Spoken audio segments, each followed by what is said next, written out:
10 actors you forgot were in Star Trek movies. The Star Trek franchise has always been a playground for bold storytelling, cosmic adventure, and a gallery of unforgettable characters. From Captain Kirk's swagger to Picard's wisdom and Spock's logic, Trek has given us icons.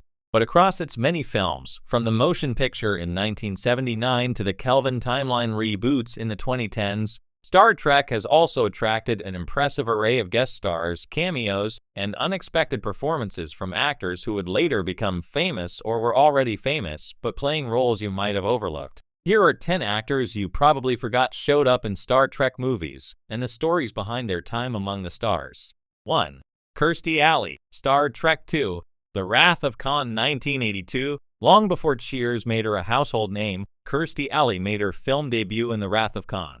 She played Lieutenant Saavik, the half-Vulcan, half-Romulan Starfleet officer who served as a protege to Spock. Alley brought a fresh mix of curiosity, confidence, and restraint to the role, making Saavik an instantly memorable character. What makes her role easy to forget is that Alley didn't return for the sequels. Robin Curtis replaced her in Star Trek 3 and 4. For many, that continuity shift makes it surprising to revisit Wrath of Khan and realize Alley was the original Saavik. 2.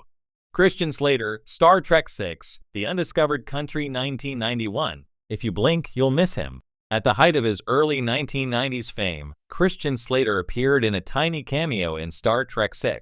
He played an unnamed communications officer who wakes up Captain Sulu George Takei to deliver an urgent message. Why was Slater there? Because his mother, Mary Jo Slater, was the casting director for the film. Christian reportedly begged for a chance to appear, and his quick scene has since become a cult favorite Easter egg for Trek fans. It's one of those delightful Hollywood quirks that makes The Undiscovered Country even more rewatchable. 3. Winona Ryder, Star Trek 2009. J.J. Abrams' 2009 reboot pulled in big names for supporting roles, and one of the easiest to overlook is Winona Ryder. She played Amanda Grayson, Spock's human mother, in a performance that brought warmth and gravity to the character. Ryder was only in a few scenes, but her death during Vulcan's destruction became a defining emotional beat for Zachary Quinto's Spock. It's surprising that such a huge star was in the film yet remains overlooked because her makeup aged her significantly, making her harder to immediately recognize. 4. Iman, Star Trek VI, The Undiscovered Country 1991. Supermodel Iman stepped into the Trek universe in The Undiscovered Country, playing Marcia, a shape-shifting alien who briefly aids Kirk and McCoy in escaping from a Klingon prison colony. Her screen presence was magnetic, and her scenes with William Shatner became a mix of camp and intrigue. Still, because she disappears quickly, the shapeshifter meets a grim fate. Many casual viewers forget this glamorous cameo by one of the biggest fashion icons of the 1980s and 90s. 5. Christopher Plummer, Star Trek VI, The Undiscovered Country 1991. Yes, The Undiscovered Country really was star-studded. Legendary actor Christopher Plummer played General Chang, the Shakespeare-quoting Klingon who plotted peace talks and war in equal measure.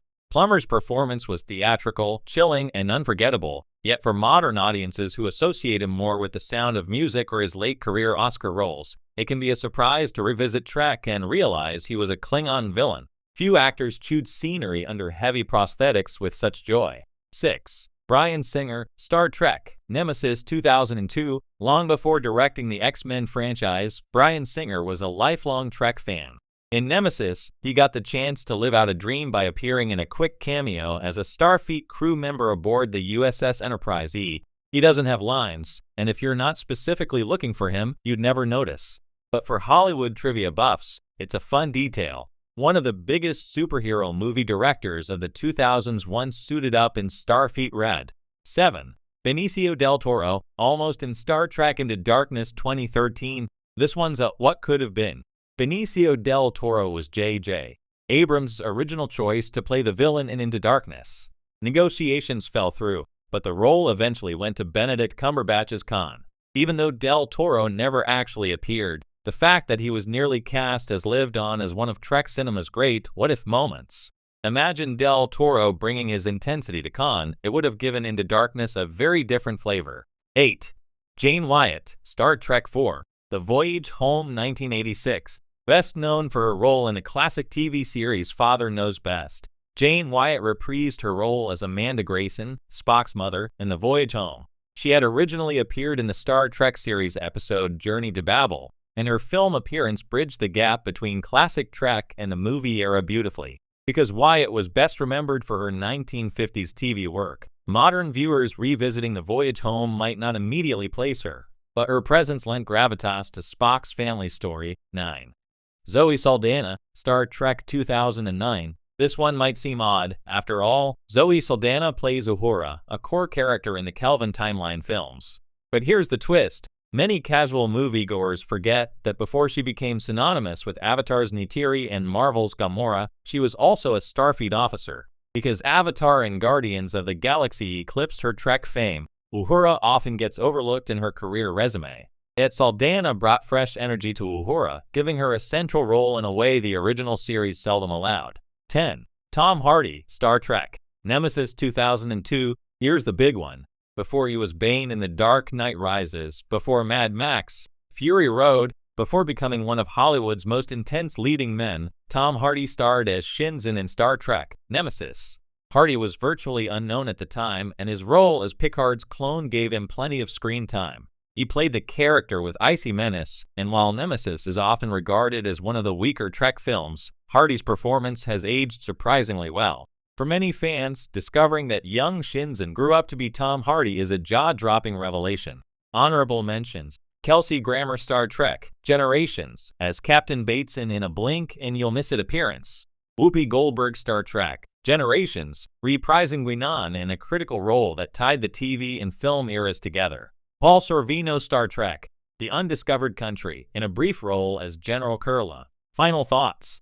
Star Trek movies have always been more than starships and photon torpedoes. They've been a gathering place for some of Hollywood's most fascinating actors.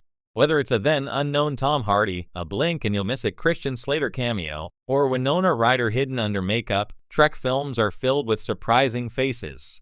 Part of the fun of rewatching these movies is spotting the actors you completely forgot about. And in a franchise that spans over 4 decades of cinema, there's always another hidden cameo waiting to be rediscovered. Would you like me to make this piece more casual and listicle style like something for Screen Rant/Collider, or more formal and magazine style like Entertainment Weekly/Vanity Fair? Honorable mentions: Kelsey Grammer, Star Trek, Generations, as Captain Bateson in a blink and you'll miss it appearance. Whoopi Goldberg, Star Trek, Generations, reprising Guinan in a critical role that tied the TV and film eras together. Paul Sorvino, Star Trek, The Undiscovered Country, in a brief role as General Kurla. Final thoughts. Star Trek movies have always been more than starships and photon torpedoes. They've been a gathering place for some of Hollywood's most fascinating actors. Whether it's a then unknown Tom Hardy, a blink and you'll miss it Christian Slater cameo, or Winona Ryder hidden under makeup, Trek films are filled with surprising faces. Part of the fun of rewatching these movies is spotting the actors you see